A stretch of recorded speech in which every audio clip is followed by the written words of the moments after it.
recorded live. Okay, well, we're set up on TalkShoe. We're live on TalkShoe. Okay.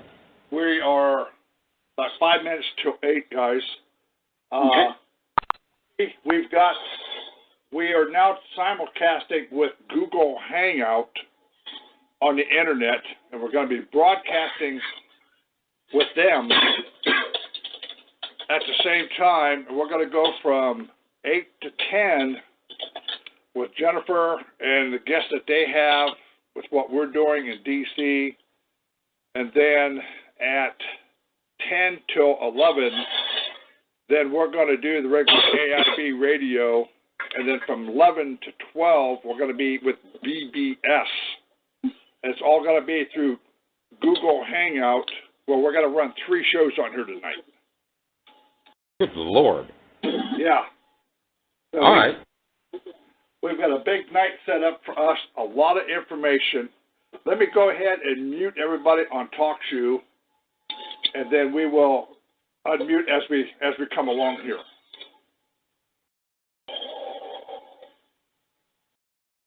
All right, Harvey. All right, I got you in, Harvey. I heard you. Okay, yeah. What do you want me to do? Anything? Well, because it's 8 o'clock here on the East Coast. Yeah, it's 8 o'clock. These guys are, but you guys are on Google Hangout, and you're international, right? Okay. So we're going to do an international call across Google's with AIB Radio, and then that BBS is also international, and we're going to be tying them into our call also with what we're doing, because we're going to do an international broadcast on what's going on in D.C. with what we've discovered on the Trading with the Enemy Act, and the fact that we're not dealing with a government, we're dealing with a corporation. We're going to unload a whole lot of information here tonight. Yeah, no holds barred. Okay, it's already 5. All right, so just to remind everyone, if you're not speaking, keep yourself muted. And if we start to have any kind of connection issues, just cut your video camera off for a little bit and then pop it back on. So, if you're just there, just turn off your video, and it won't use as much resources unless you're the one talking. So just kind of keep it as simple as that. And if you're just actually talking, do the intro. So, hey, Danielle, how you doing? Hi. Hi, guys. Nice to see you. I was just here to check you guys out and no, you're about to get Rod classed. All right. Yeah, question to the people who are running the Google Hangout thing. On the screen, I'm seeing, what am I seeing? It's lovely to meet you, Rod. Yeah. It says, please stand by. Starting soon. Has the actual video thing on your end on the Google Hangouts thing started? Yes, we're live on Google Hangouts. Is the video portion started? I don't think it has. Well, yeah, the video hasn't started. Hasn't started? Yeah, once we say we're on air, we're on. We haven't started yet. We're just waiting for Jennifer to pop in, or we can go live now. It's your choice. Okay. I was just checking to see if my equipment was working the way it should be. That's all. Okay, I got Harvey checking to make sure that the equipment's working. If you want to go ahead and kick us on live, go ahead, because we're right at 8 o'clock Eastern Standard Time. I can do an intro and talk a little bit. Okay. All right. Go ahead, do your intro. All right, we're waiting for us to go live. All right, Santi, go ahead and bring us live. And welcome, everyone, to an international broadcast. I am joined in this special Thunder Nation broadcast by Rod Class, Rebecca Cope. I am also flanked by my co-host, Danielle Lynn. Welcome, everyone, to this call. Yes, hello. We're so glad to have everybody with us again tonight. This is Rebecca. How is everybody? Oh, we're hanging in there. We're just trying to do multitasking. And for everyone that's knowing, we are broadcasting live from the Google Hangouts, and Rod is also simulcasting into his TalkShoe network. And later on, we will also be simulcasting into our BBS network. So everyone that's out there, this is one heck of a way to get everyone together, multiple networks, multiple factions, multiple concepts, so that we can resolve what sovereignty is, what true citizenship is, what true freedom is. I'd like to introduce Rod. For those people that don't know you, why don't you give a quick introduction? And for those that do know you, they're going to be all pleased to hear Mr. Rod Class having an incredible conversation about what's going on in our world of law. Okay. I've started this talk show here back in 2006, 2007. What it was about was educating the people in congressional records. What is the real law, not what we're told. There's a big difference. And through the research of coming on, and I started out with 10 people, maybe 20 if I was lucky, and I have hit over 350 on this show. We have a team of researchers across the United States, and we share information. We're dealing with the corruption of the government. We're dealing with corruption of the court system. And we're trying to put it together. We're not trying to overthrow. We're not anti-Americans. We're coming in and saying accountability. If you are going to push the laws on us, then you follow the same set of rules. After all, you created them.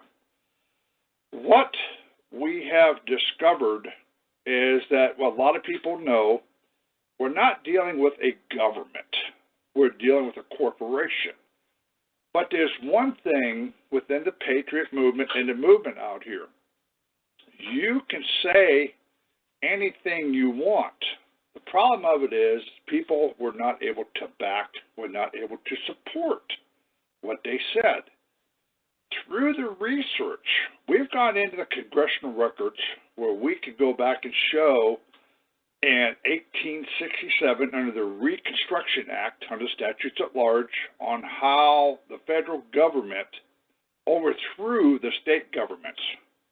We could go back into the 1868 14th Amendment and show how they forced the state governments into a 14th Amendment citizenship.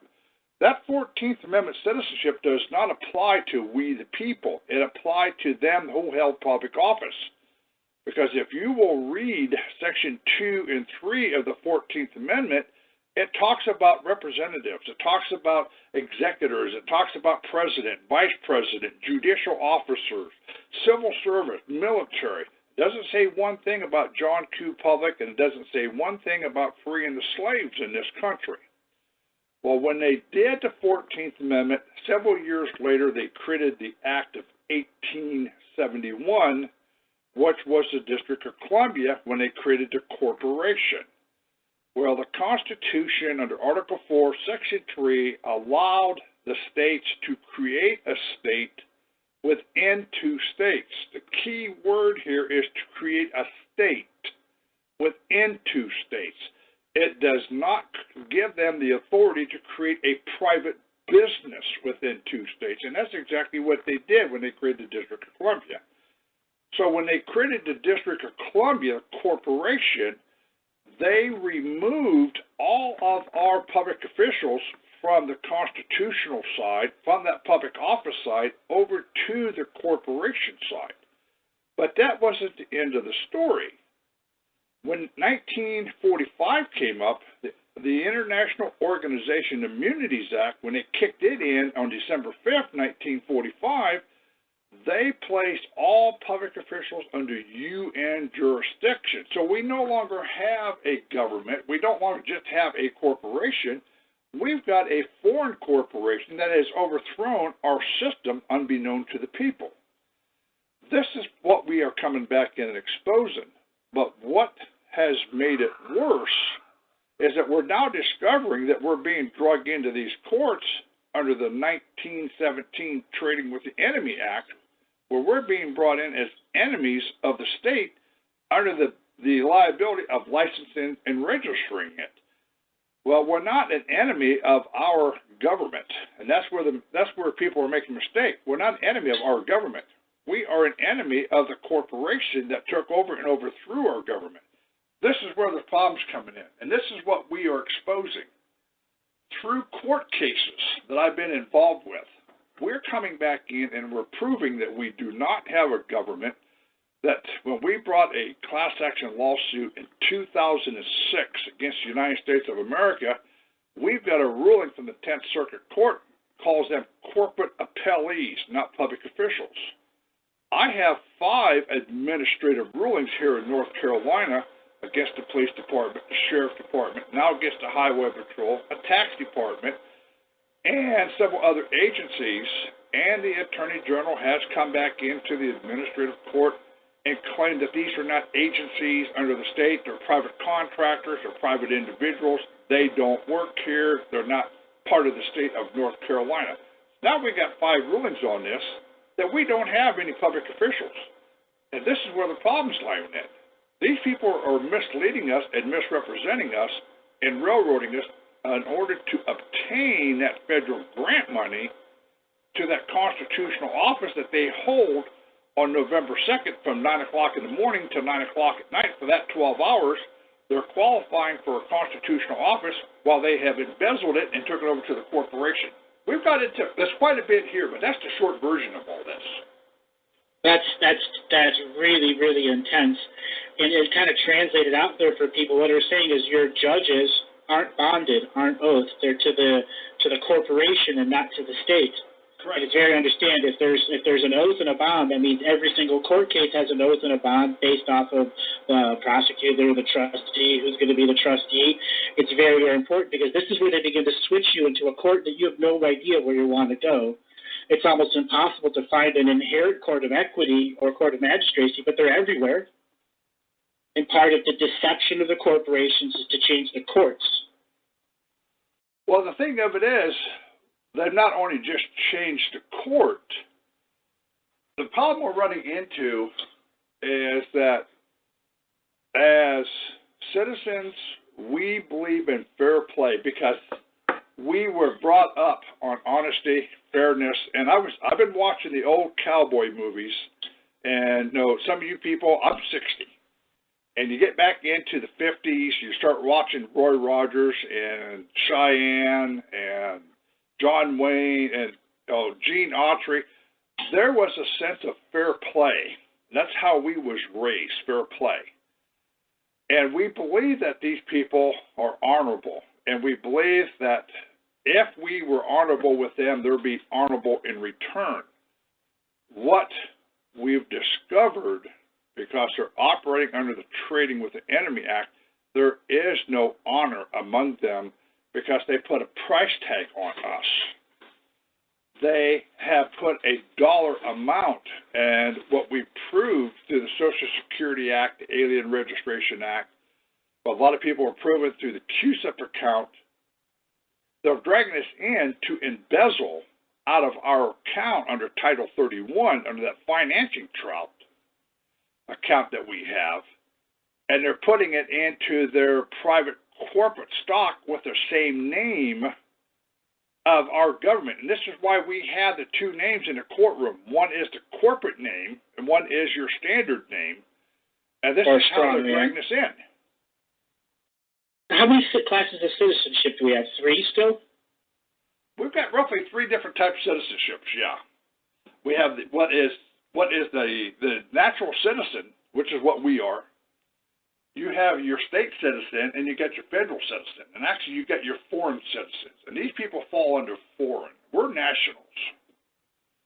And this is, if you go back into the Stalin manual, and this is, if you look up nationality, this is where the word Kentuckian, Ohioan, Texan, this is the nationality of who and what we are. That's what we inherited before the corporations took over. Yes. As part of the treaties with many of the indigenous tribes. Right. So when they did that 14th Amendment, they created a federal citizen under that 14th Amendment. When they created the International Organization Immunities Act, they created that international citizen out of these public offices. So this is where our problems come in. We're dealing with international citizenship here because if you people will stop and think back here whenever Hillary was in the Department of State, when Arizona created the laws against immigrants, Hillary Clinton did not go to Congress. She went to the UN to bring charges against the Arizona governor and the legislators and the sheriff. She didn't go to Congress. She went to the UN, and she brought them in under the International Organization Immunities Act. Well, it would have been because those are the only things that could have actually had an enforcement arm if they got their grassroots support going at the governor level. Yes, that goes back and shows that all government offices is under UN jurisdiction, all the way down to your garbage man and your police officers. So we're talking Agenda 21 and probably the first onset of Agenda 21, HR 3474, the Regal Community Development Act. Yep. And if you stop, which is in its own right an interesting piece of the law because it repeals all of the banking laws right on section I think 300. All of the banking laws, all the UCC laws. That's where they start changing this word here and that word there. And this is what we need to expose, and this is what the people are not aware of, and this is what we're coming in and doing in the court in D.C. is when I file paperwork in, I'm not filing paperwork in to be honorable with these people. I'm filing paperwork in to show their corruption and show their fraud. It's right, because there is something good inside that machine. Yeah. There are good people out there, and what you're doing is making sure that the corrupt people know we see you, yes, and we understand your game, and we're going to play your game at your level and better, because we know there are good people in those offices who can hear what we're saying and can say, you know what, I can let this document pass. I can make a choice to not support a corrupt system and begin to make a niche for a non-corrupt system to breathe and thrive. Yeah. We're giving them the opportunity to change their ways by exposing it. And see, the thing of it is, with Harvey, with what we're doing, Harvey and I create the documents. Harvey comes in, corrects my grammar, puts in my punctuations, and he tightens everything up for me. And then once we get it done, I get it mailed off. We post it out on our site. So whether the court puts it on the docket sheet or not is not the issue. We made it public record anyhow because we're posting it out on the internet. Are you acting as your own court of record?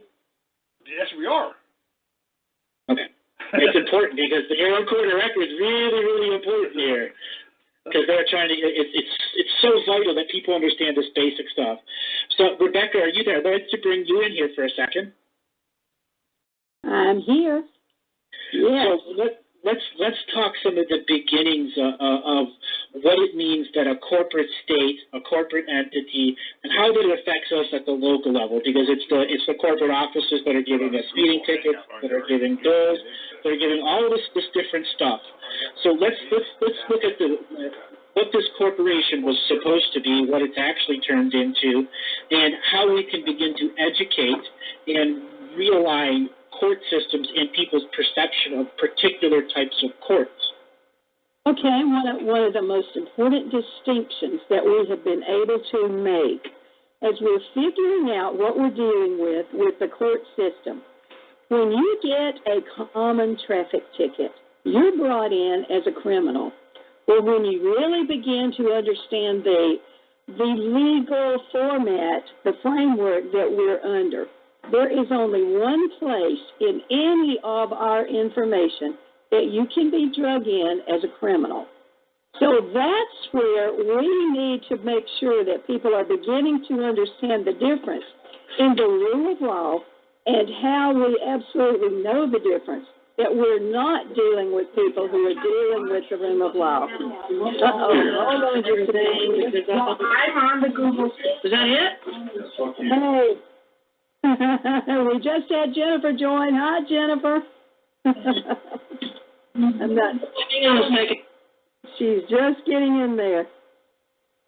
Are you there? And that's the wonders of live radio and Google Hangouts, simulcast talk show with Rod Class. And welcome, Jennifer. How you doing? Hang on a second. I can't hear you guys. Okay. Well, while Jennifer's coming in, let me tell you something. When you get stuck in a traffic ticket and all of a sudden you get into 3 days for contempt of court for a challenging jurisdiction on a traffic ticket, you very quickly learn that there is something really, really strange and corrupt about the justice system, that we have all been taught that we're supposed to be obeying the laws. So that's where we start getting into some of this problem.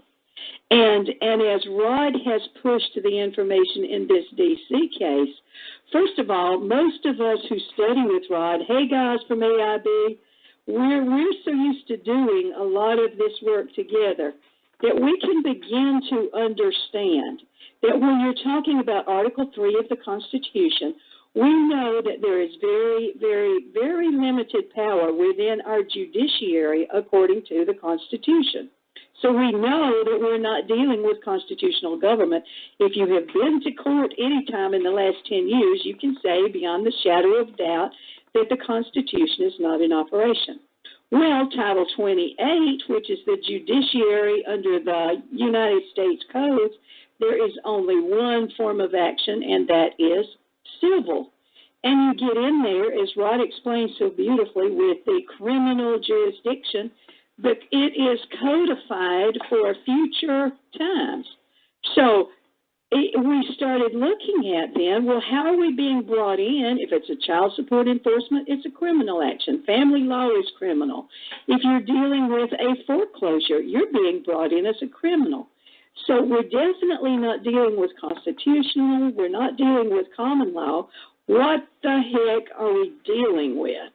And this is where Rod finally broke through and figured out that the only place that we have any standing within the courts under criminal jurisdiction is under Title 50, which is the War Powers Act, Chapter, what is it, Rod? Chapter 3, subsection 23.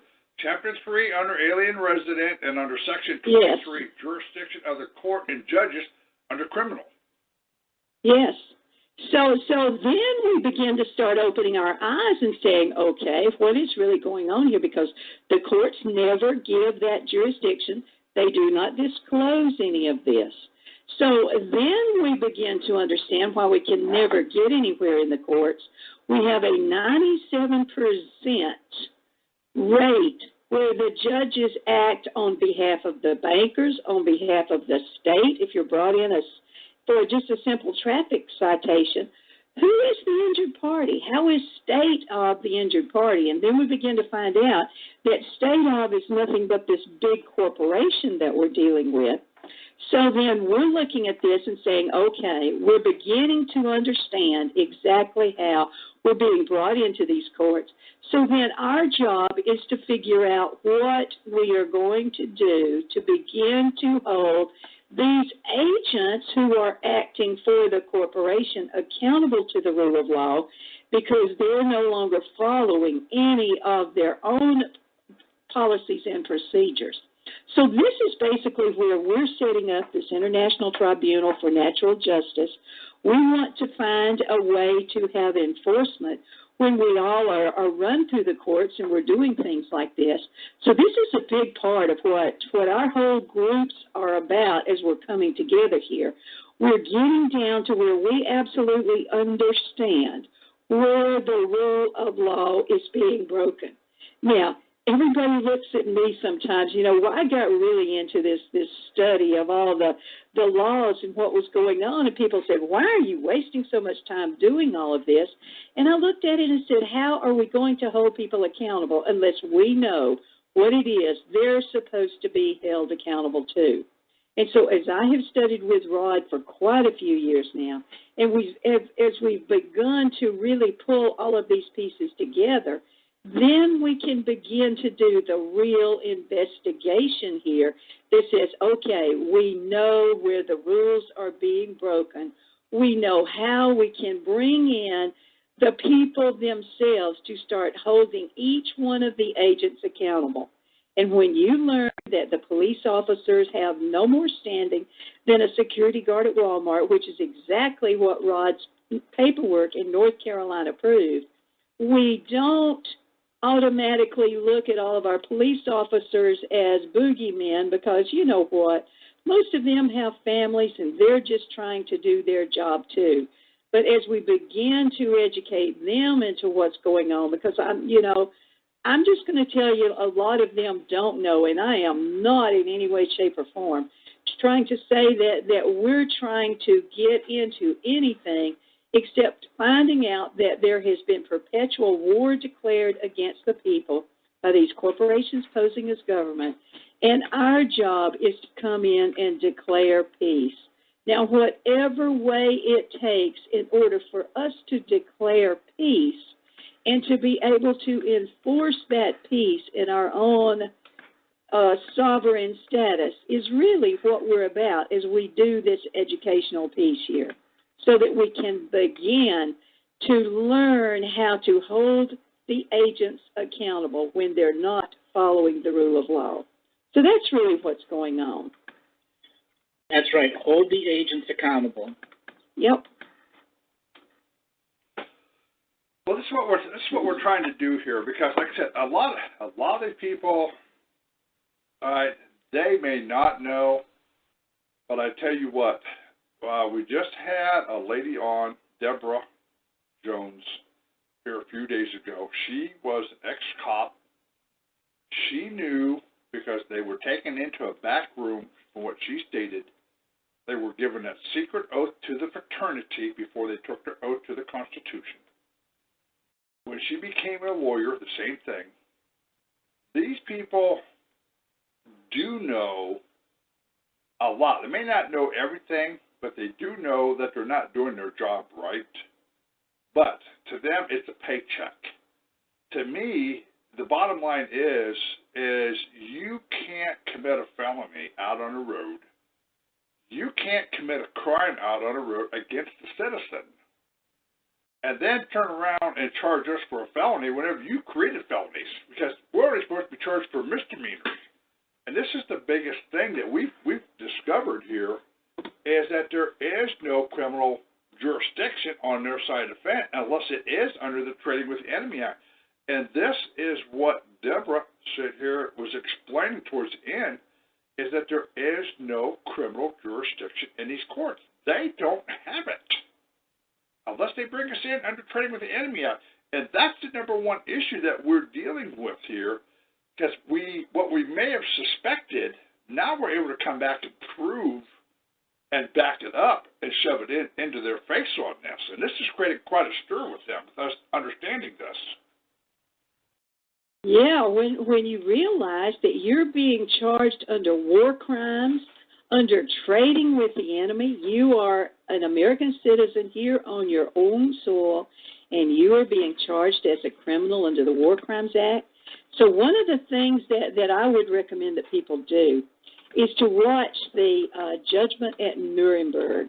This is the 1961 classic with Spencer Tracy, and it's available on video streaming through Vudu and other ways. If you really want to get an understanding of what's going on in the courts in America today, take a look at that movie, because the judges were being held accountable after the end of World War II because they had been bringing people into the courts and accusing them of all kinds of things and getting away with it, and the people themselves had no way to hold these courts, the courts accountable. So the United States government brought in a tribunal after the war was ended, and the whole purpose of the tribunal was to hold the judges accountable. So it's a really, really good historical document to give you some foundation for what's going on in the courts in America today. So that gives you a really good foundation for what's going on there. And that solid foundation, that's where we can get to understand. Our country was found under a Spendthrift Trust.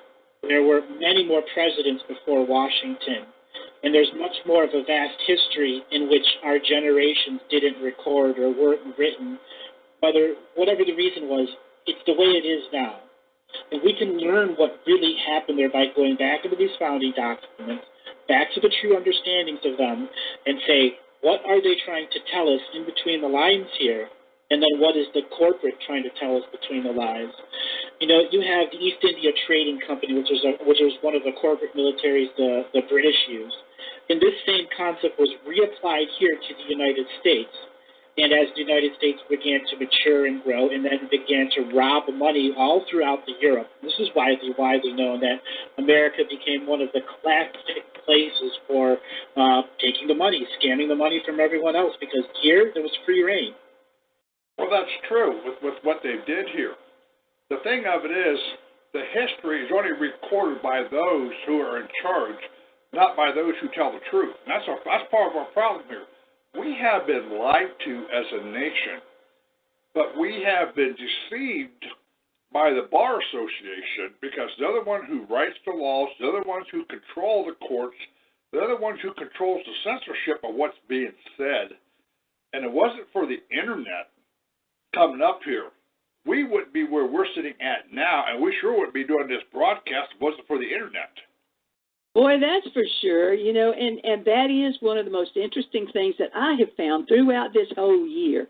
As we've been working on a lot of these different projects and things that we're doing, is the level of network support that we have out here. People who are dealing with foreclosures, people who are dealing with child support issues, even just simple traffic tickets. There are networks all over the place that are working together to expose the fraud and to hold each other's hands through this.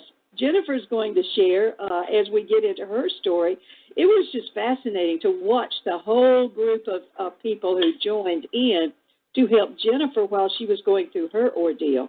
I have Christina Winsey and Jennifer Pippin, who will be on the show next week. They'll be sharing all of the foreclosure stories and how the networks have developed, and they are going to be connecting people to the resources so that if you are dealing with any of these issues or you just want to learn more so that you can help other family members or people who are dealing with this, then we're going to connect you with a lot of these networks out there that are doing the support to help people. That's exactly what AIB Radio has been doing. Harvey and Rod and EJ and Rudy and Carl and all of these people dedicate their time to come on the shows and help all of us learn what we need to do. Because when we face the courts, it's not fun. There is nothing fun about it. And to be able to find ways to basically stand in our own power and not succumb to these people who would enslave us. That's not my intention for the way I intend to live the rest of my life. And I'm willing to do whatever it takes to work together so that we can create the world of our own choosing and quit living in the nightmare that they have tried to create for us. So this is really, the first step is facing it clearly so that we know what we're dealing with. And that's really what we're finding out as we work together. Well, not only that, with what Becca's telling you here, all right, whether it's Jennifer on a traffic ticket, whether it's Becky with her brother on his issue, or me in my D.C. case with a gun charge, the concept of what we're dealing with does not vary. There's one concept here, Trading with the Enemy Act. That is the rule of law that they're dragging in on all of us, because when you go back and read that, like 16 pages, it gets into licensing, it gets into registering, it gets into going back in and handing everything over to the government. And it literally says you're handing everything over. They're not confiscating, because if they confiscate it, they would have to compensate you.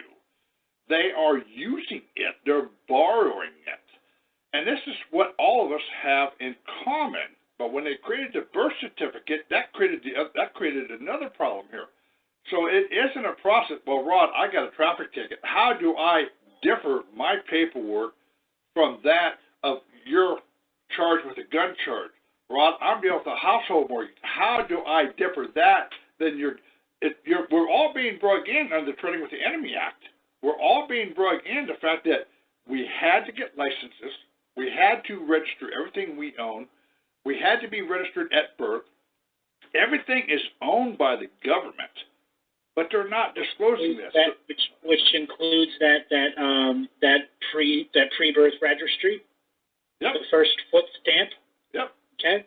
Does it start there, or did they change it? No. One of the things that we really need to get very, very clear on is in the War Powers Act of 1917. It's called the Trading with the Enemy Act. It's sort of interchangeable there. The whole purpose of this is the conscription of your energy for the war effort. We are helping these people wage perpetual war against everybody else. They came in and they conscripted all of our paper, all of our property, and they turned it then into the currency so that they could run the war effort. So all of these things that have been done, where they're doing the conscription of our property, turning our real estate over to the government, turning our vehicles over, turning our children through the birth certificate, however you do that, we are being conscripted to pay for the war effort. This is why I say, They took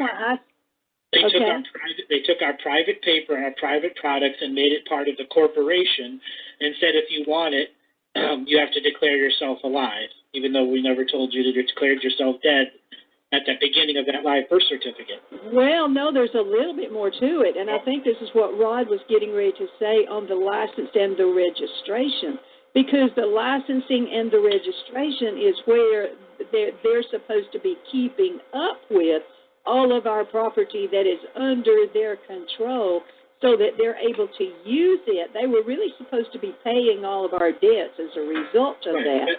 They can still deny our registrations and license it any way they want as long as we're using Federal Reserve notes and acting as agents. Wait a minute. No. See, the problem of it is when they created that 1917 Trade with the Enemy Act, and what Rebecca was sitting here saying, it was designed to use our property as a means of collect. There was never supposed to be a loan on it. They was never supposed to take it. They were supposed to be able to borrow on it, but it gets in there. They were supposed to discharge all of our debts. What happened here, if we were dealing with an honest government, a legitimate government, they should be discharging. The problem of it is, under that alien property custodian, where they created that sucker, and they went to the corporation side, they realized that they could embezzle out of our account. Right. There's no such thing. They had to feed everything that was going on at that time, which was all the secret projects. There's no such thing of us coming in alive into this thing. They know we're alive. What they're doing is they're dragging us in. It takes the judge, the prosecutor, and the lawyer, the public defender, under Title 31, under finances, to write off discharge, but they got to go back in and show that you embezzled it because they stuck it into their private CAFRA account. They're not discharging the debt. So we're being nailed for swindling out of our own account. It gets so convoluted the more we understand. Yeah, the more we understand. And we really went back to the intent of Congress when the War Powers Act was passed in 1917. You have to go back. You're dealing with World War I. So none of our birth certificates, none of this had happened yet. This didn't happen until 1935 when we had the Social Security Act. And if you go back and you read the Social Security Act funded the live births. We can trace it back to where we can put value in there into the system, how they did this. Then you get the 1940s Alien Registration Act, where we are the aliens. We don't stop and realize how we are alien enemies to this corporation. They did all of this with, much planning of forethought. This is not something that just happened overnight. This is something that took, a long time to happen. So that as we're dealing with all of the understandings here, You can get lost, and it's like, oh, our government wouldn't do that to us. You can't tell me that I've been taught all of these years to trust and obey my government, and you're telling me that this is the level of pre-planning and the level of deception that we're dealing with. And we just simply have to say, yes, we are dealing with this. So instead of freaking out over it and, giving up, then we simply say, okay, the first step is facing it. Then the second step is saying, okay, I understand this. Now what am I going to do about it? And it's really just reaching the state where we, the people, we do participate when you read the Treaty of the New Earth Nation, which I really encourage everybody to do, because for the first time in the history of our recorded history of our planet, we the people are being asked to sign a peace treaty ourselves, so that we put ourselves in a position where we're saying we don't want perpetual war anymore. We're declaring peace. And we have every bit as much right to declare peace as you did, because you're the self-chosen rulers. We didn't choose you. You came in here and you did all of these things. So we're going to declare peace so that we have the opportunity to be able to get in there and do this in a different way by declaring peace. And then how are we going to hold the agents responsible? Because, you have to realize it's a big old boogeyman out there if you just deal with the corporations. But if you tie it down and you say, okay, we just have to do this, whatever is in front of us, one piece at a time, whatever is ours to do, we don't have to take on the whole world. We just have to take on our traffic ticket or our child support enforcement that is as illegal and unlawful as is possible to be, but we have to understand what's really going on down under there. And that's really what we're doing. We're just simply say, let's educate ourselves. Let's get in there. If you're dealing with foreclosure, don't just walk out of your property and let the bank steal it from you, because there are ways that you can hold them accountable to the rule of law. Working together, we can perform miracles to be able to do that. So that's really kind of what we're doing, is just getting in there, and thank God for somebody like Rod who can look at all this complex stuff and bring it down and write the paperwork so that we have a real evidence trail that we can depend on as we're putting all of this together. And so what we want to do is to make sure that people understand the foundational problems that we're dealing with so that we can do something about it. It's really that simple. Well, yeah, because Bob, we've ran into in the past with these patriot groups out here, they had good information. Don't get me wrong. Their information was good. But when you went back and asked them, says, okay, how can I use this in court? Where did you get it from? Well, I got it from Joe down the street. Well, Joe down the street is not good enough to walk into court with. I now can sit here and tell you we can get into the statutes at large under the 1917 statutes and Trading with the Enemy Act under Volume 40, and let me walk you through on how having a license is not a crime. Granted, having a license at that time was a privilege to deal with the enemy, but having a license at that time allowed you to go out and do something that would normally be illegal, which is what the definition of a license is. You could do something illegal that you would normally would not be allowed to do. And during that time of trading with the enemy, this is why they handed you license. But throughout the years when they set this thing up, they knew they were going to convert this thing over. This is why they tell you, having a license is a privilege. Having a license is an honor. It is on good behavior. They're telling us it came under the Trading with the Enemy Act in so many words. And this is something that we were not aware of. And the more I started getting back into this, it started to hit me. These SOBs, this is how they're hanging us. The problem is we can't get out of the system. And there's a lot of people that are trying. The problem of it is you cannot get out of the corporation because you're still in the United States. The corporation has taken over this entire country. You can't get out of it. And Harvey and I sit down and we talked. And right now it's going to be a little hard because you guys aren't going to hear him on the phone through this talk show because unless he's hooked up on Google Hangout. But Harvey and I sit down and we talked.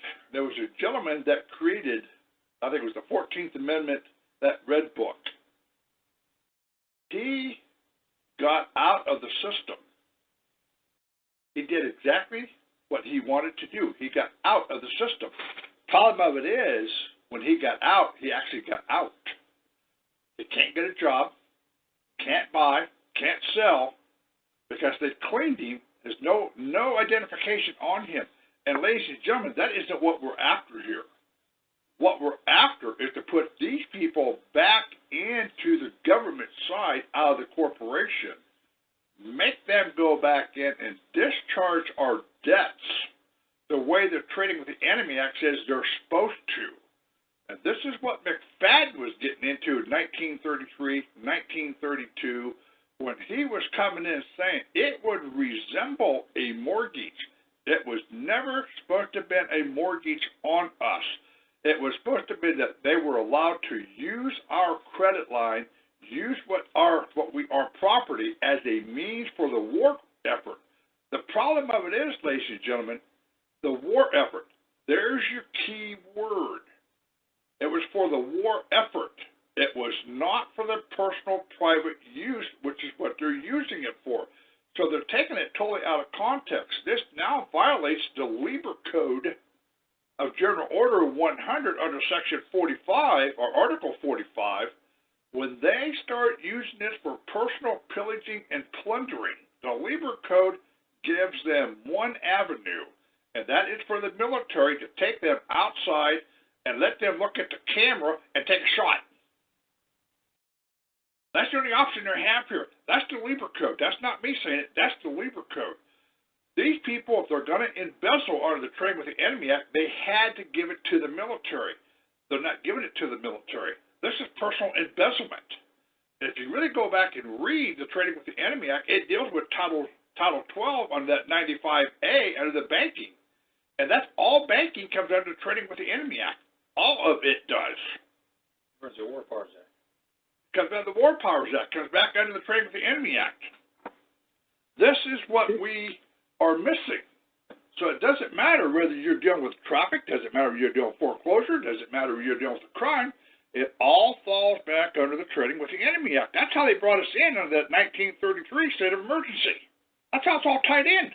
Yeah, and this is something that we really are just now beginning to totally understand. I mean, it's like this has been a almost what I would say a major piece that we have brought in over the last couple of months as we're really beginning to understand where the real problem is within the court system, which is why tying in with this judgment at Nuremberg, this movie, it begins to give you some understanding.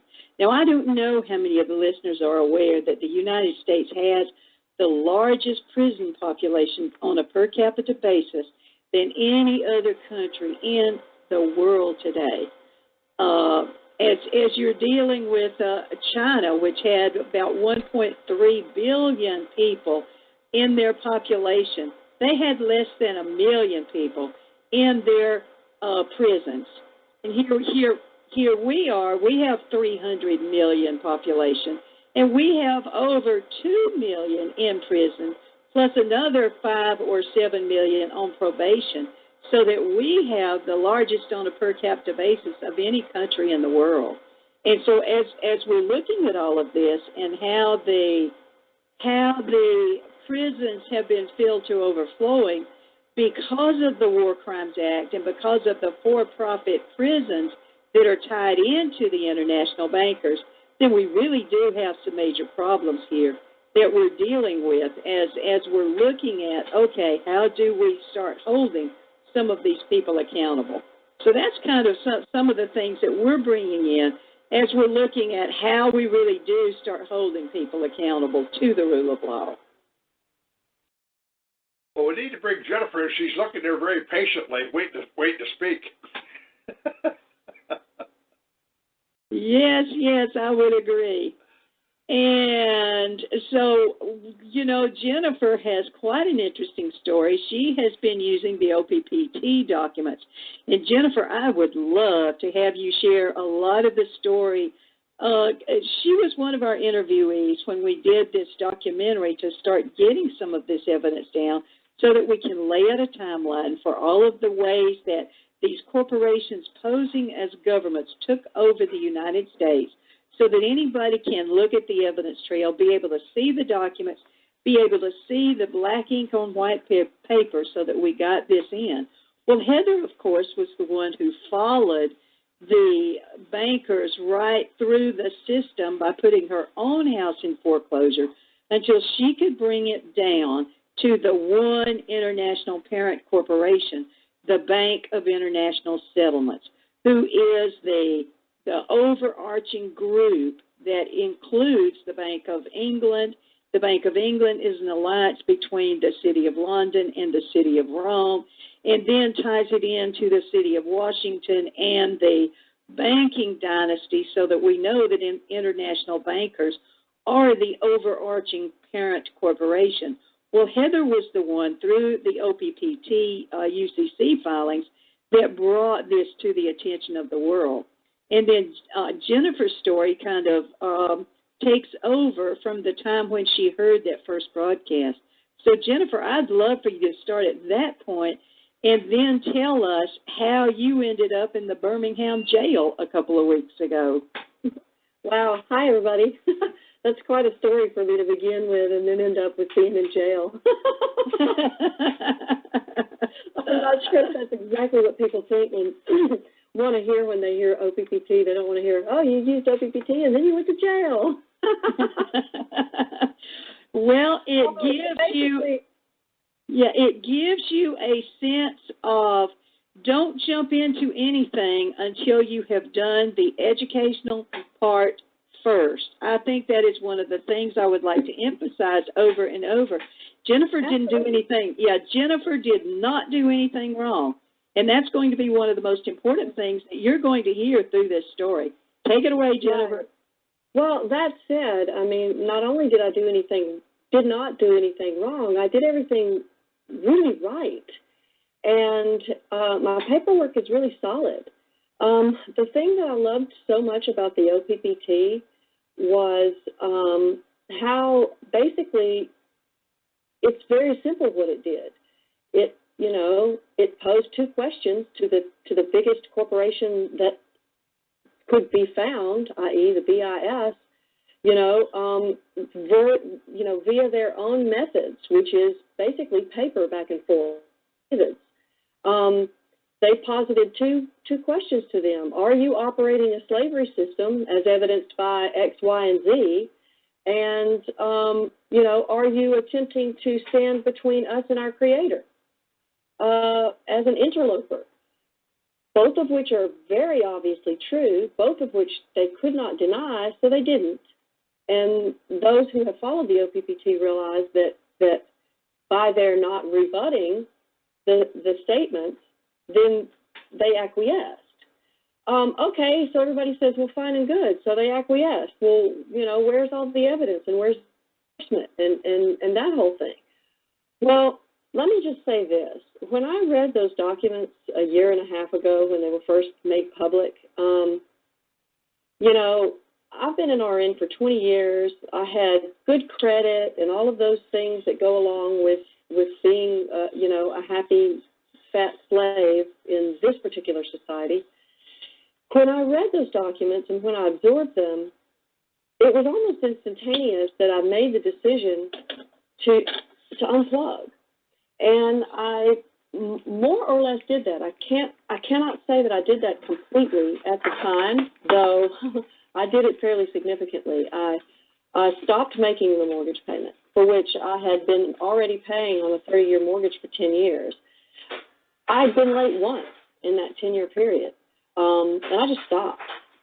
Same thing with credit cards. Everything. I just decided to stop it. And so basically it comes around to me having this traffic citation because in that decision to pull the plug on the monster, if you will, the next step was to, well, when my car tag expires, don't renew it, and so on and so forth. I'm now sitting here having had the conversation with Rebecca a couple of weeks ago, as a matter of fact, in discussion of this whole situation with the car tag. I'm an RN. I'm licensed. So, there's that whole aspect in terms of moving forward. So let me kind of stop there to go back and say, as I've been listening to you all discuss this thing more and more, and the thing that keeps ringing so true for me in my own mind is how, as Rod was saying, we're all being tried as enemies of the state. So we're all really, for as disparate as our different situations appear to be, we're really pretty much the exact same situation. And the clarity for me in how to move forward and handle it is for us to literally, as you were saying earlier, hold the individual who is before us, the person who is standing before me, the living, breathing person, and that word is a blaspheme at this point as well, but the living, breathing being, the man or woman standing before me, is really all I have to worry about. Paper threats and all that is smoke and mirrors.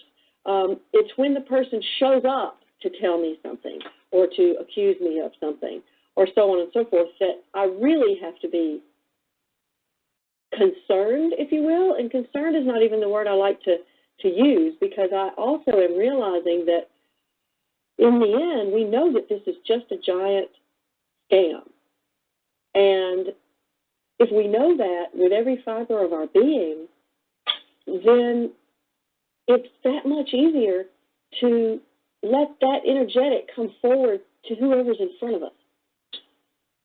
Now then, I went before that court, if you will, at Birmingham Municipal Courthouse some 2 weeks ago, and I had presented all my paperwork before the court in the proper procedure, albeit I will say this, at the very last minute. I had done everything at the very last minute, and it was very obvious that no one who I was physically before to defend myself had any inkling of what I was talking about.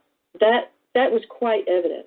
And it was quite a mockery in that no one was allowed in to see what was happening. I had a couple of friends who had video equipment and tape recording equipment, and they were not allowed in.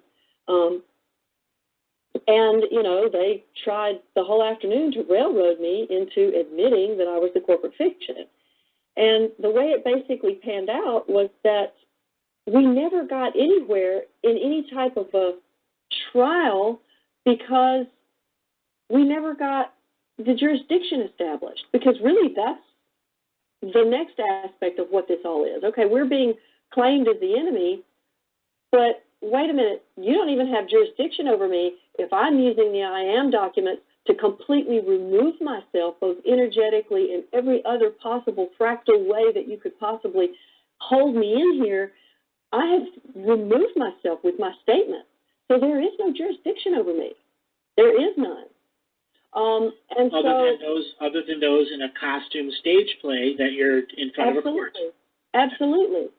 And or those that I allow to have jurisdiction over me because I state so. And I was not stating so. And I was doing so in a very respectful manner.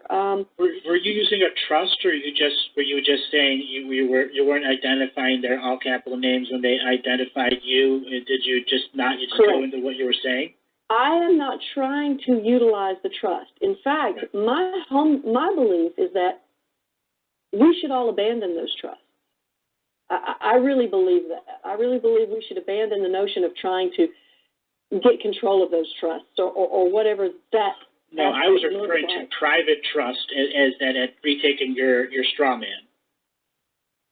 It's a different way of claiming the same thing to the IM documents when you reclaim your sovereign, your sovereign, your straw man. I understand what you mean. I'm not talking about trust as in do you trust me? I'm talking about trust law and a trust. Exactly, trust law. I do agree most trust laws should be thrown out except for private trust and inherent courts of equity too. You absolutely need some trust and equity. Absolutely. And so that being said, you know, it's my feeling that those trust accounts that were created, that are continuing to be created by our very birth and our, you know, parents' ignorance at what they're doing when they are told that they're required to register us, and so on and so forth. My stance in the courtroom that day never got past me saying I'm the living, breathing being. I'm not the corporate fiction. It never got past that because well, right, and it never did. Right. But what ended up happening was that as I continued very, very respectfully to object at the alleged judge's attempts to continue to move forward with a trial, in other words, I continued to say I am not the Jennifer Williams corporate fiction that's listed on the paper before you. I'm the living, breathing being, Jennifer of the Williams family. You know, I just continued to say that and say, but I'm not the corporate fiction. And so she'd say, yeah, okay, so we got that. So, prosecutor, do you have your witness ready? You know, is basically what was happening. And trying to get you back into procedure, back into... Right, trying to get me to just go, oh, okay, well, I'm not the corporate fiction, but yeah, okay, I was there on such and such street on, you know, whatever day in January, et cetera. Any way to get a tacit consent out of you. Right, and so what happened was that I just continued to say, I'm sorry, I object. As she would continue to move forward, I would say, I must object. Excuse me, please, I must object to what you're saying. With love in my heart, I object. There's no jurisdiction here. You've not established jurisdiction, and I've not given it to you. And she would just continue to look at me, you know, and then she would say, continue, prosecutor, or whatever. And I would say, I object, and I just would not let them continue. Well, in my not allowing them to continue, she finally gavelled down, you're in contempt of court, handcuff her, please, bailiff, was what happened. So I was in contempt of court, criminal contempt, because I said, would that be criminal or civil contempt? And she indicated that it was criminal, and I said, where's the third party injured? And she couldn't tell me, and she, you know, she just ignored me. And everyone in that room was paying attention to what I was doing and the energy that I was bringing in there, but they were confused. They didn't understand. All they knew was that, oh, here's another one of those sovereigns, you know, or some such. They really didn't get it. However, I had quite a bit of sympathy from both the bailiff and at least a couple of the other officers in the courtroom. The bailiff in particular, he handcuffed me. He led me back to the holding cell or whatever it is they call it, and he just kept looking at me, just like, I'm so sorry, you know, that I have to do this, you know, and and I just said to him, you know, it's okay. I said, what I'd like for you to do, though, is to recognize that the reason that I'm here doesn't really have anything to do with this alleged traffic ticket, and it has everything to do with if you have a family member who has a home in foreclosure, or if you have a son or a grandson who has a student loan debt that is insurmountable, and they're finding that these companies are trying to, you know, garnish their wages for these things. I said, it seems like I'm here about a traffic ticket, but I'm actually here about quite a bit more. And I was able to tell that to the bailiff that day and have him hear me, at least insofar as the energetic feeling that I brought to the situation. I never became, you know, enraged. I never became out of line. I never resisted physically any type of pressure that they put on me, i.e. the handcuffs and everything. And I basically just kept it nice and smiley, you know, insofar as I could, while continuing very strenuously to say, with love in my heart, I must object. There's no jurisdiction. You have not established jurisdiction, and you cannot continue with the trial until you have established jurisdiction. And my paperwork will show that you have no jurisdiction. And there was nothing else for her to do other than to subvert rule of law and do something illegal, such as... Can I ask a question about the judge? Certainly, yeah. Was she a bar attorney before that, a prosecutor? That I cannot tell you about her, and I honestly haven't done any research on her before or since. That's a very good question. I don't know. Because her words to you are important of who she was before, because it still applies to who she is. Whether she knows what she's doing or not, doesn't matter. Mm-hmm. Can you explain a little bit more what you mean by that? Rob, can you come in here for a second? We can talk about those judges that have oaths and bonds based off of what the county auditor or county coroner is recording in the court recorders. Your mayor's court judge. You there, Rob? Yeah. Versus a federal judge that has been approved by a president.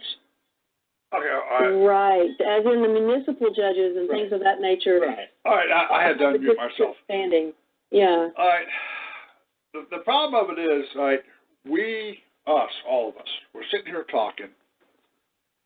We're still going back under the concept that we're dealing with a legitimate government. Right, and we're not. I very much agree they are not legitimate in any way, shape, or form. And this is part of the problem, that we want to believe that they're legitimate. We're giving them legitimacy, and we're not really recognizing them as outlaws, as a corporate takeover of this country. Now, granted, on election day, or when they've been appointed, were they given an oath? Yes. Were they proper? More than likely not. Mm-hmm. Because under Title 22, CFR 92.12 to 92.30, it walks you through that the person who gave them their oath has to sign it.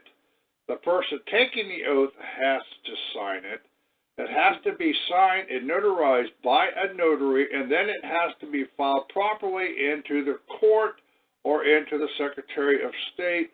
And 9 times out of 10, at least 2 or 3 signatures is missing off of this, because when they do their oath, they type their name in and they're not writing it in to start with. So we're not dealing with a legitimacy problem here with a lawful government. And we keep wanting to believe that this is what we're walking into, because Chris said this is a court, he is a judge. We're giving them far too much credit, but it goes back into the brainwashing that we have had for respect, a courtesy for that position that's supposed to be constitutional. And we're not nailing them on the reality of what we've been discovering here in the last month of the Trading with the Enemy Act on this site, because they don't have jurisdiction, but they do have it under the Trading with the Enemy Act. That's our number one problem here. But they're bringing us in as war crimes. It's like I explained here earlier today. For those that were in the military, think of this as being captured during Vietnam, Afghanistan. You're in a prisoner of war camp. You're being tried for a war crime in that country. Asking for a jury of your peers just don't work. Asking for subject matter jurisdiction don't work. Why? Because we're charged for war crimes. And that's just something that we've never really concentrated on and really grasped of what is happening to us in these courts. Reservation of right doesn't work. It's the fact that we're being brought in as an enemy, and they're not telling us this, they're not disclosing this. So we are trying to come in honor, we're trying to challenge the jurisdiction, which is the proper thing to do because this is what we've been taught throughout the years of the Patriot movement, challenge their jurisdiction, challenge their position. We're not that all-capital name. It doesn't, what we're finding out, none of this really means anything under the Trading with the Enemy Act. It's the fact that they're dragging us in as enemies of the state because, number one, we have a birth certificate. Number two, we have a license. Number three, our property is registered to them, or we was registered to them at birth. But see, now we're coming in as wards of the state in one sense, where they can't bring charges against theirself because the United States can't bring itself in and sue itself. If we're wards of the state, they can't sue the state to embezzle our account. This is where the corporation is dragging us in under that false pretense of the state of bringing us in, handing us one of their attorneys that's working on the constitutional side technically in order to hold that position, but he's not bringing any of this stuff up, and we're getting our butts handed to us so they can embezzle. This is where we're really making a lot of our mistakes. This is where we're making our mistakes. We're wanting to believe that they are a government because they hold that position that we gave to them on November 2nd from 9 to 9. Not realizing what we've just discovered is we're being dragged in on the enemy side of this thing. And it's really going to take the people to walk in because the reality of it is these people do not have subject matter. They do not have jurisdiction. Our problem of it is, do we want to push the envelope and turn around and walk out of that courtroom because we know they don't have it, knowing that we could get our legs broke or we could be shot in the back for walking out of a courtroom? This is our dilemma that we're running into. This is where the problem lies. This is why we're doing this. And is there something that can actually enforce a positive judgment or a positive reaction? What can enforce it? A person's own energy that they bring into every situation of every meeting. I'm fully aware of how the IM doc is. What I'm talking about is a sheriff going to step up and go to the Congress or to whoever is causing the injury or whatever it is? Who's going to do that? That ultimately is what everyone in all of these different movements need, is an enforcing agent that can say the IM documents or whatever it is that they're presenting have merit in natural law, in common law, in UCC, that the common code is adhered, and that the common facade in that which is being put upon us as lies and deceit is understood as lies and deceit in complete and total fraud at all levels. Yes, my understanding, however, though, is going to be that the enforcement is going to have to come from each individual. Yep. That's what a sovereign expression is. Yes, it would come from each individual standing in what? All right. Well, their own court of record. Right. Okay, where it comes from, and Carl Weston and I did this here several years ago in D.C. We had a judicial reform up in Maryland. A group of us went down to Washington, D.C., and we walked the halls of Congress. There was about 8 of us. It's on YouTube. All right, when we walked in to several of these congressmen's offices, the Judiciary, the Government Reform, Wage and Means Committee, some of these main offices, when we walked in, the first thing we hit them up on was the Trading with the Enemy Act and the state of emergency. The moment we brought these two subjects up, they came out of the back room, their normal door greeters were chased out of the front, were sent to the back, and we met with the people in the back. Several of them come back and told us, it is about time you people confront us with this information. This is what it's going to take. And while we was up there, you had the Tea Party people, you had like 2 million people. The problem of it is, when the Million-Man March walked, Tea Party women walked up there, they stayed outside and got sunbaked by the sun. They should have walked into the Senate building and to the Congressional building and got shade, and they should have swamped the offices of the congressmen and senators and protested, and if they would have went inside and made their remarks and made their demands, you would see a change in the system. As long as we're going to stand outside and we're going to wave our flags outside, and these people looking out the windows laughing at us because we're not coming into the building, they're happy with this. But because a small group of us with a camera went in and talked and laid out the congressional records of the Trading with the Enemy Act, the state of emergency side of this thing, and we started explaining it to them, this got their attention because we knew, and they said, it's about time you people come in and confront us with our own documents. That's what we need. We don't need somebody to come out and go do it for us. We have to do it as a group of people. We need to get a group together like the Tea Parties of the Million Man or the Million Moms. We need to get the million people to walk their halls and protest. That's how to fix the problem. Sitting out here isn't going to fix it. We can do all the paperwork, and we need to expose this in the courts, and that's a fact. We need to expose their corruption in the courtroom, and the more people that exposes it, it's going to make them nervous. But we have been taught through the different movements, if we come in honor and we deal in honor, then they'll treat us with respect.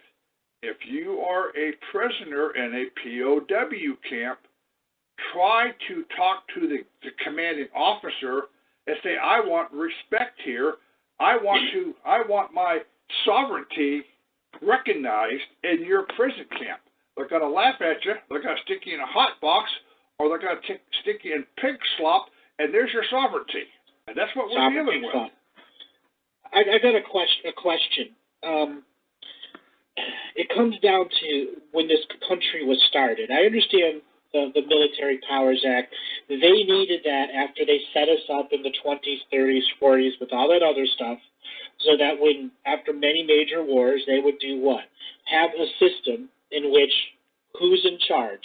The corporations. What are the corporations doing? There's 1,186 corporations that own 90% of the wealth worldwide.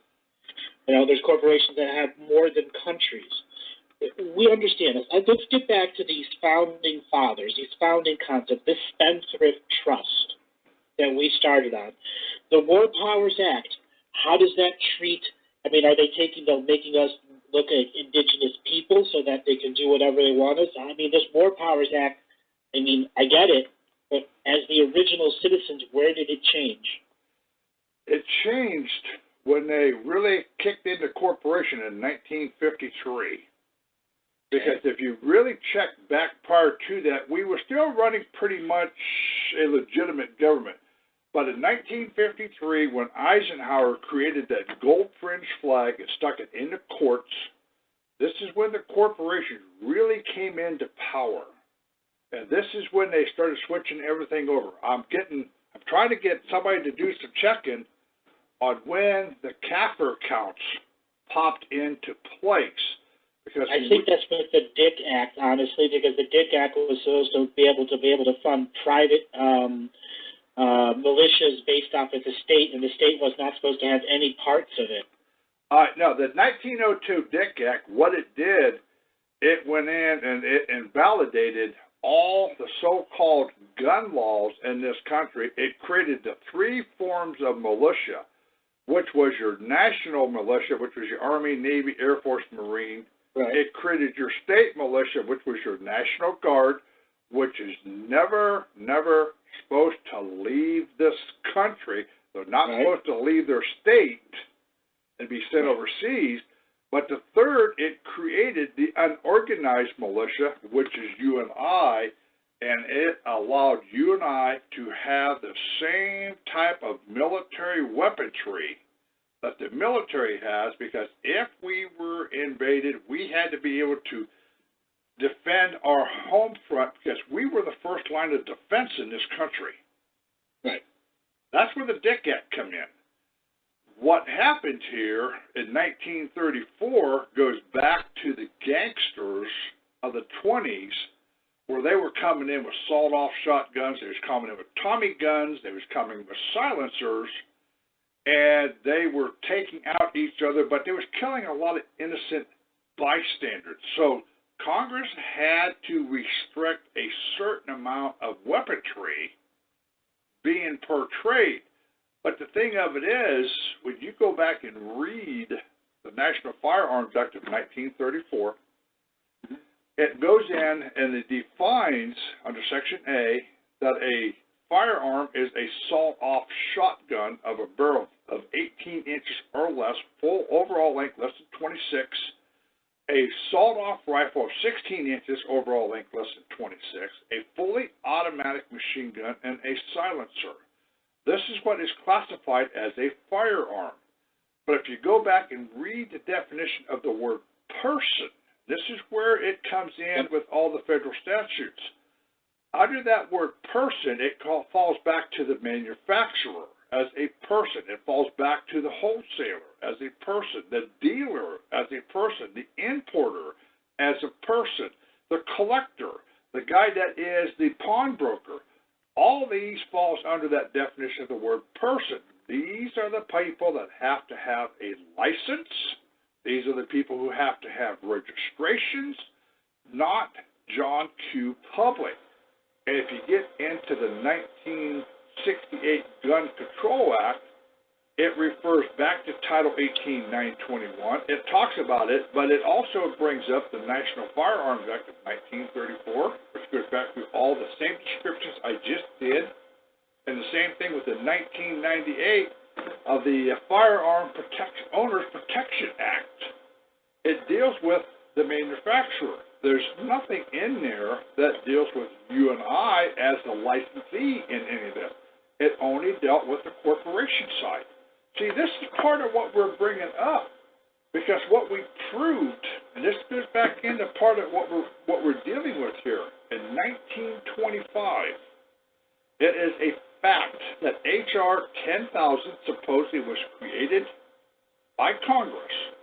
According to them, it was passed on December 7th, 1925. Well, if you get back into the statutes at large in Volume 43, it stops on March 4th, 1925. It stops on March 4th. You get into Volume 44, it picks up on December 16th, 1925. What happened between the 5th of March and the 15th of December? There's nothing in the statutes at large that covers this. So that H.R. 10,000 of December 7th was never passed. What happened here on June 26, 1926, is they put it into publication. Just because they publish it doesn't make it law. If it wasn't passed by the Senate, wasn't passed by the House, both of them, it isn't. Even though the House did on 1925, they tried to pass it. It never got passed by the Senate. So therefore, it was never passed by both houses. It isn't the same thing in 1864 with the Tax Act. That's exactly. So it's more laws, totally illegal laws with thousands of other laws that modify it that were never legal. Exactly. So when they created the 1935 Industrial Recovery Act and the Federal Register Act of 1935, because they could not pass the statutes at large into codes, under these two acts, it allowed the Administrative Commission and the President to codify the statutes at large for administrative use only. USC codes are administrative law. See, the problem of it is, people may have talked about this. I can show you where it's sitting at in their statutes at large, and see, that's where the difference is. So when you're walking in with the statutes at large, and you're sitting here showing here, here, here, here, and here, they can't argue with it. They try to suppress it, but they can't argue with it, because now you're doing the historical side of this. You're doing the historical document. This is what we were explaining whenever I was in court in front of Kessler, when I decided to go ahead and get rid of the public defender, because I played him for a while to see how long he's going to sit down and do nothing, and I finally had to get rid of him. Well, Kessler sat down and said, well, Mr. Class, you're going to have to understand the rules of evidence, and you're going to have to understand the criminal rules of procedure, and you're going to have to, I said, okay, no problem. Well, the next time that we walked in, and she said, I said, well, do you have your paperwork? I says, no, because your clerk of court never sent them back to me. I said, but let's talk about your rule books, and I broke the rule books out. I said, now, here is the rules of evidence, and here is the criminal rules. And then I broke out this real great big thick book. I said, now, here's the annotated that has all the definitions in it. Which one do you want to talk about? You want to talk about the short version? Or you want to talk about the long version? So when we started going through and started explaining the rules of evidence under 402, that the Constitution is automatically admissible in court, and that federal statutes are admissible in court, and the rules of court are admissible, and any Supreme Court decision is admissible, and we got into 501, which says the same thing, and we got into 802, which comes in that deals with authenticity and hearsay of anything that is written, and 902, which comes into the prima facie side of this. When I started to explain to her the prima facie side of the 1925 statutes under Volume 43 and Volume 44, that none of these laws were passed and that they're all administrative, which makes them prima facie, she crapped because I walked her through her rule book. I was never supposed to understand the rules. This is the whole point, because I proceeded to explain under Criminal Rule 12 is that we, us, the people, the lawyer, were supposed to have been putting in pretrial motions to dismiss the case. And they wasn't found pretrial motions in. And I proceeded to explain to the judge under Title 28, under 2255, that if this is a habeas corpus setup, if there is constitutional issue violations or federal statute violations, that the prosecutor is supposed to sit here and rebut it, and if he can't, as a judge, you are to dismiss this case. Well, when I started to explain this to her and I started to point out all the statutory violation on the prosecutor side, and I brought up Title 36, which is Patriot Organizations and Ceremonies, under Chapter 705, Section 70503, which is disqualifications, the moment I sat back and showed that the prosecutor objected to my paperwork and sat down and said the government opposes constitutional issues, the government opposes the rules, the government opposes the statutes, this now became an overthrow of the government in violation of the rules of law. Then I started to explain about the Smith Act of 1940.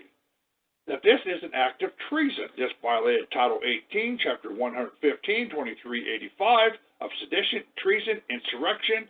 This man needs to be charged for treason. Why is this man still in the courtroom? They were crapping because I was laying out their own rules, their own regulation, something that we're not supposed to comprehend, something we're not supposed to know. But the moment we start laying it out, they had no place to go. And this is what we need to come back in and hammer them on, but no, we also need to hammer them on the Trading with the Enemy Act side, because in the reality of it, they really don't have any jurisdiction in any of this, and under that Trading with the Enemy Act, that public defender, that prosecutor, technically comes in as the alien property custodian. So if they're going to come in as that alien property custodian, they're required to discharge the entire case and let us walk. That's their job. That's what the Trading Enemy Act is about if we had a legitimate government. Problem is, we're dealing with a corporation. Do they have to abide by the rules? No. Why? Because think about what Germany did during World War II. Did they abide by the Geneva Convention? No, because they knew that they could get away with it. They never thought there would be a Nuremberg trial on them. They never thought they would ever be judged. And that's what we're running into here. We got the evidence with what Jennifer's putting in on the OPPT information, what I'm putting in, what Becky's putting in. A lot of people, we're actually coming in and showing There is no honor on their side when we try to be honorable. And I'm coming in showing they're not even following their own rules and regulations on anything that they're doing. We're actually showing that they're committing war crimes on the whole side. And if we can get international attention and get international involvement with these judges that's supposed to be getting set up, we need to hold a Nuremberg trial here in the United States against the judges.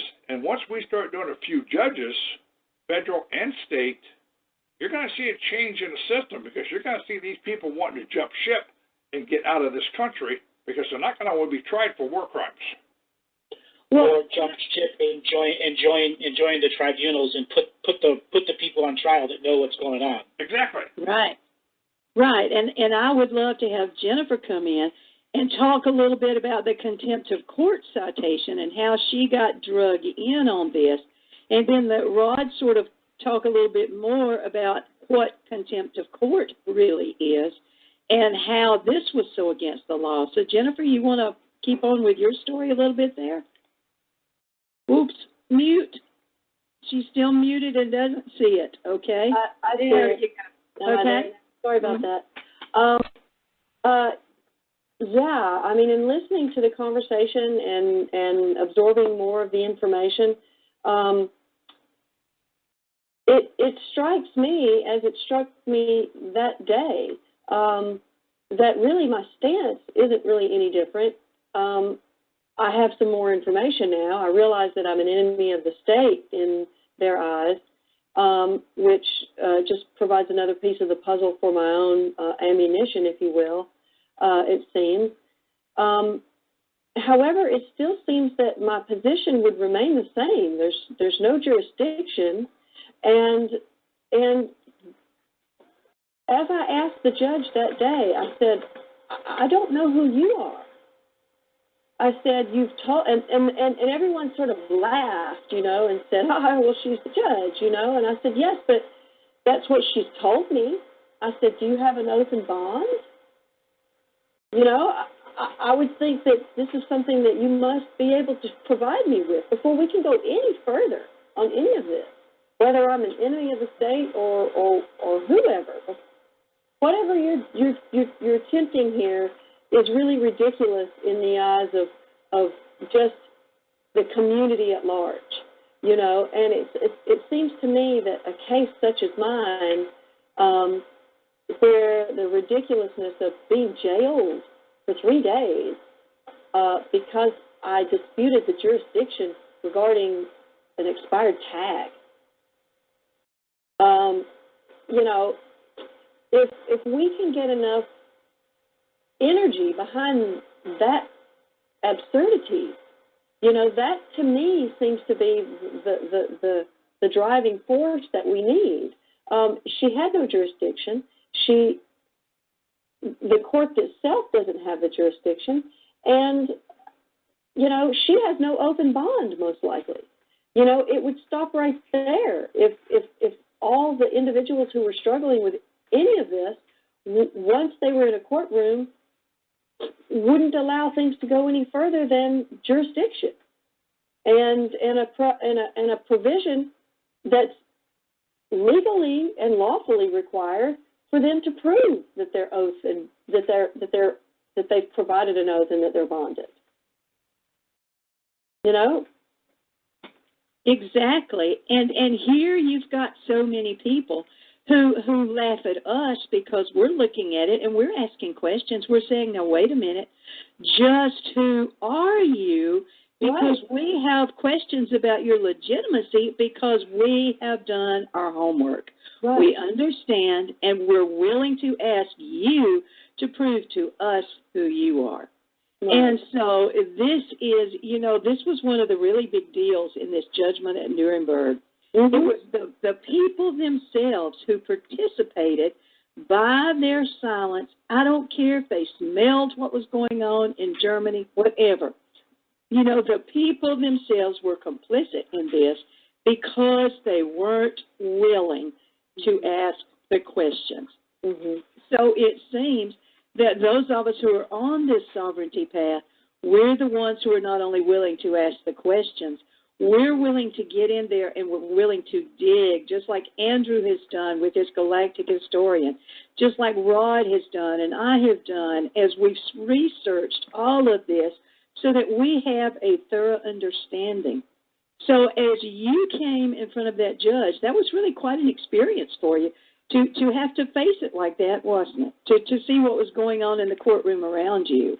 Yeah, I mean, I'm so thankful for the experience, honestly, because it really demystified so many things for me. And for as difficult an experience as going to jail for 3 days was, it was also quite eye-opening in just having the experience of being subjected to having every right, even if it's just an assumed or a presumed right that most of us walking the streets are enjoying, to have the dignity of the everyday freedom literally stripped away from me for 72 hours was quite profound. You know, the banging on the cell door at 4 a.m. to wake everyone up and making us sit on the floor and on a hard concrete floor with no tables to eat lunch, you know, because there's not enough places for people to sit, and, you know, an open toilet that won't flush, you know, and just really terrible, awful conditions that were obviously designed to do nothing more than intimidate me, you know, and I'm certain that the hope of the judge and the cast of characters who are the players on that stage are probably, the feeling that I have is that they most likely think that I'm probably going to pay off and they're never going to see me again. That 3 days in jail was, you know, is an ordeal for most people that, oh my God, I can't handle that, you know. I'll pay, whatever. And, well, she's sadly mistaken. Well, whether they listen to TalkShoe or BBS Radio or Google Hangouts or pay attention to Facebook, they're going to be in for a heck of a surprise. They really are, because I'm not stopping, you know. I'm going to bring the absurdity of this situation to the light. And, you know, thank God for the new information with regard to trading, you know, with the Enemies Act and the idea that we're all considered enemies of the state and so on. It's just in the last 48 hours, honestly, you guys, I've been amazed at the way that this information has come forward and become so much clearer for me. I understand sovereignty, and I understand the yoke of the corporate state, and I understand its magnitude, and I understand, you know, that most of the enforcers at the low foundational levels, which is where this thing really is held together, are completely unaware. You know, as I was in that jail, I mean, those corrections officers, they're clueless. I mean, they don't know really what's going on. I had several of them because I kept my energy very peaceful the whole time I was in there. I refused to be booked immediately upon arrival. And so the corrections officer who was in charge of booking me, as they would ask me for my Social Security number, I would just say things like, "Oh, I don't feel comfortable." You know, again, if I give my Social Security number, that's as though I'm saying I'm the corporate fiction. You know, all these things are all these tacit ways to trick me into becoming that. And I managed to stay calm and within myself and not give them any information. And I could see that there was an electronic pad there for my signature. And I realized immediately that with an electronic pad for signatures, that they could change anything. They could change it to say whatever they wanted, you know. And I began to be nervous about that. And so I just told them, I said, I'm not comfortable. I'm not going to sign anything. You know, I'm under duress. You are not. No, you are under the War Powers Act. You're a criminal. You're a prisoner of war. Right. Really, that's something that there are people that do know what they're doing when they're trying to trick you. It is a common rhetoric amongst jailhouse personnel, as well as bailiffs and people that are, let's say, bailing you out of jail, and doing the bonds and bail bonds. They're just as bad. Yeah. They're just as bad. And that's a whole nother field that the sovereignty movement can pick apart within minutes and put that whole industry in the tank. As well as the debt collecting industry, all of those other ones. Absolutely. They fall under that too. Just with the experience I had, I was able to see at least 2 or 3 different areas also for which the RICO racketeering concept was just so blatant. I mean, you know, there were 2 telephones in the whole main hall where they would allow us to be, and they were all collect call only. So even if you had a coin, which they would have taken from you when you arrived there anyway, it all had to be a collect call. So if there was no one on the outside to receive your call, too bad. And the other thing that I noticed was that the expense of the collect calls. There was an interlocal company called GSL, I think, Services. GTL, Global Tel Link was what it was called, for the record. And then there's one for the federal one, too, that they charge $3 a minute. Oh, it's something like that. It's absolutely incredible. And so whoever is the person that you're trying to call, they have to have a credit card in order to be able to put credit into the system for you to be able to call them. And so, you know, I was making several calls out to try and communicate with both my family and then with the people that were trying to assist me. Tamara was trying to assist me and several other people. And so, you know, those poor people had to, you know, put $30, $40 on their credit card in order to be able to accept a call from me. And we would talk for 10 or 15 minutes, and then we would be cut off.